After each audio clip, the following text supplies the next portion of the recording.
बहू कहाँ मर गई? अंदर से आवाज, जिंदा हूं माँ जी।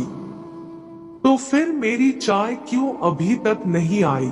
कब से पूजा करके बैठी हूं, ला रही हूं माँ जी। बहू चाय के साथ भजिया भी ले आई। सास ने कहा, तेल खिलाकर क्या मरोगी?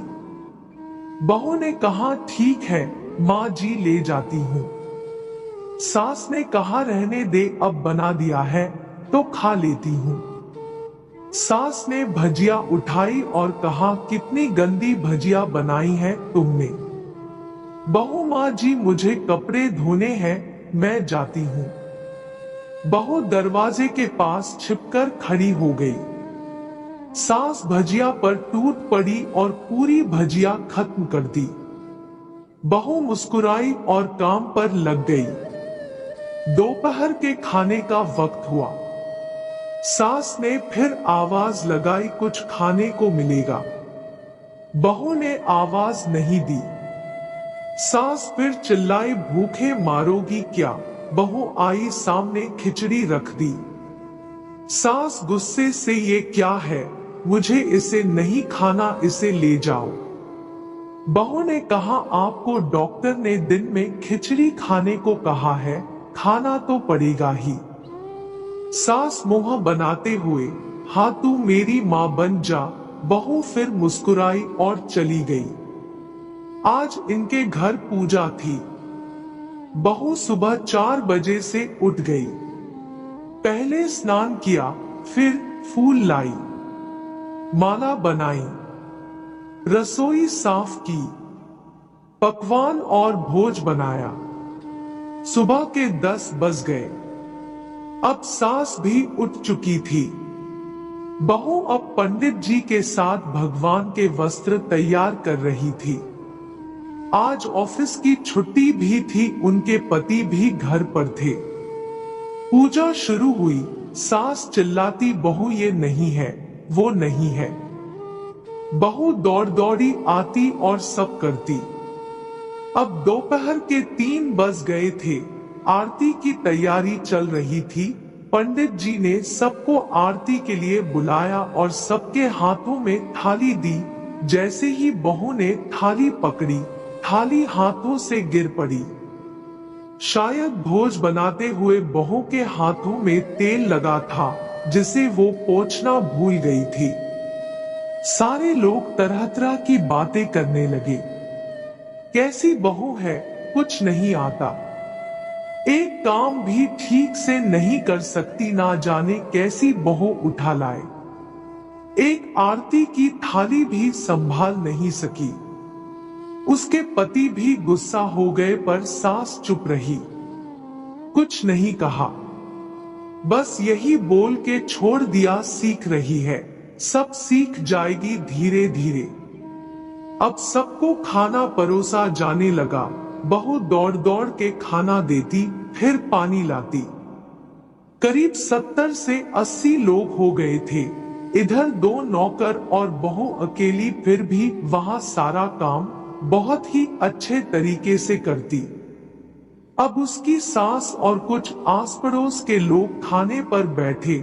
बहू ने खाना परोसना शुरू किया। सबको खाना दे दिया गया। जैसे ही पहला निवाला सास ने खाया, तुमने नमक ठीक नहीं डाला क्या?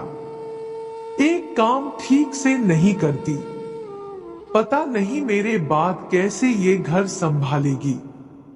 आस पड़ोस वालों को तो जानते ही हो ना साहब, वो बस बहाना ढूंढते हैं नुक्स निकालने का।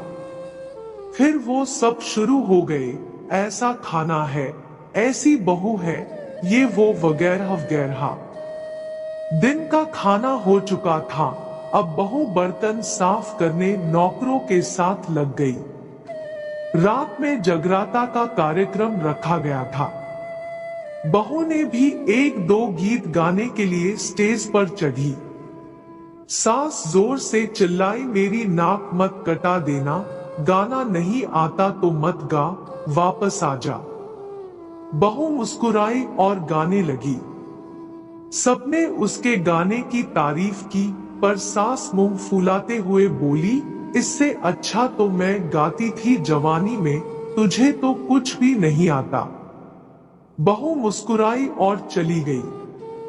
अब रात का खाना खिलाया जा रहा था। उसके पति के ऑफिस के दोस्त साइड में ही ड्रिंक करने लगे। उसका पति चिल्लाता थोड़ा बर्फ लाओ, तो सास चिल्लाती यहाँ दाल नहीं है, फिर चिल्लाता कोल्ड ड्रिंक नहीं है, पापड़ ले आओ। इधर उधर आखिरी में उसके पति की शराब गिर पड़ी उसके एक दोस्त पर और बोलत टूट गई। पति गुस्से में दो झापड़ अपनी पत्नी को लगाते हुए कहता है, जाहिल कहीं की, देखकर नहीं कर सकती, तुझे इतना भी काम नहीं आता। सारे लोग देखने लगे। उसकी पत्नी रोते हुए कमरे की तरफ दौड़ी। फिर उसके दोस्तों ने कहा, क्या यार पूरा मूड खराब कर दिया, यहाँ नहीं बुलाया होता, हम कहीं और पार्टी कर लेते। कैसी अनपढ़ गवार बीवी ला रखी है तूने, उसे तो मेहमानों की इज्जत और काम करना तक नहीं आता, तुमने तो हमारी बेइज्जती कर दी। अब आस पड़ोस की औरतों को और बहाना मिल गया था। वो कहने लगी, देखो क्या कर दिया, तुम्हारी बहू ने कोई काम की नहीं है। मैं तो कहती हूँ अपने बेटे की दूसरी शादी करा दो, छुटकारा पाओ इस गमवार से। सास उठी और अपने बेटे के पास जाकर उसे थप्पड़ मारा और कहा, अरे नालायक, तुमने मेरी बहू को मारा, तेरी हिम्मत कैसे हुई, तेरी टांग तोड़ दूंगी। उसके बेटे के दोस्त कुछ कहने ही वाले थे कि उसकी मां ने घूरते हुए कहा, चुप, बिल्कुल चुप, यहाँ दारू पीने आए हो, जबकि पता है आज पूजा है और तुम्हें पार्टी करनी है। कैसे संस्कार दिए हैं तुम्हारे माता पिता ने, और किसने मेरी बहू को जाहिल बोला, जरा इधर आओ, चप्पल से मारूंगी अगर मेरी बहू को किसी ने शब्द भी कहा तो। अरे पापी, तूने उस लड़की को बस इसलिए मारा कि तेरी शराब टूट गई। पापी, वो बच्ची सुबह 4 बजे से उठी है, घर का सारा काम कर रही है, ना सुबह से नाश्ता किया ना दिन का खाना खाया, फिर भी हंसते हुए सबकी बातें सुनते हुए ताने सुनते हुए घर के काम में लगी रही।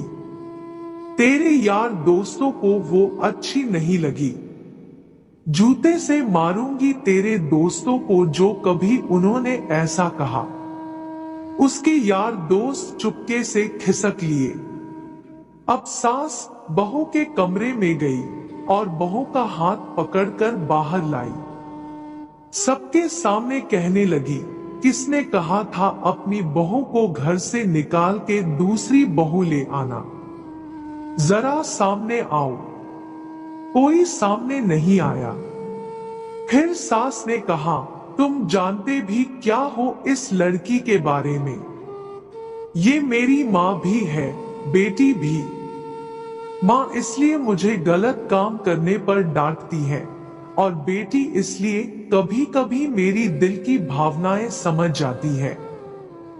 मेरी दिन रात सेवा करती है, मेरे 1000 ताने सुनती है, पर एक शब्द भी गलत नहीं कहती, ना सामने ना पीठ पीछे। और तुम कहते हो दूसरी बहू ले आऊं। याद है ना छुटकी की दादी अपनी बहू की करतूत। सास ने गुस्से से पड़ोस की महिला को कहा, अभी पिछले हफ्ते ही तुम्हें मियां बीवी भूखे छोड़ घूमने चले गए थे। मेरी इसी बहू ने 7 दिनों तक तुम्हारे घर पर खाना पानी, यहाँ तक कि तुम्हारे पैर दबाने जाती थी और तुम इसे जाहिल बोलती हो। जाहिल तो तुम सब हो जो कोयले और हीरे में फर्क नहीं जानते। अगर आइंदा मेरी बहू के बारे में किसी ने एक लफ्ज भी बोला तो मुझसे बुरा कोई नहीं होगा, क्योंकि ये मेरी बहू नहीं, मेरी बेटी है। बहू सिसकियां लेते हुए फिर कमरे में चली गई। सास ने एक प्लेट उठाई और भोजन परोसा और बहू के कमरे में खुद ले गई। सास को भोजन लाते देखा तो बहू ने कहा, अरे माँ जी आप क्या कर रही हो, मैं खुद ले लेती।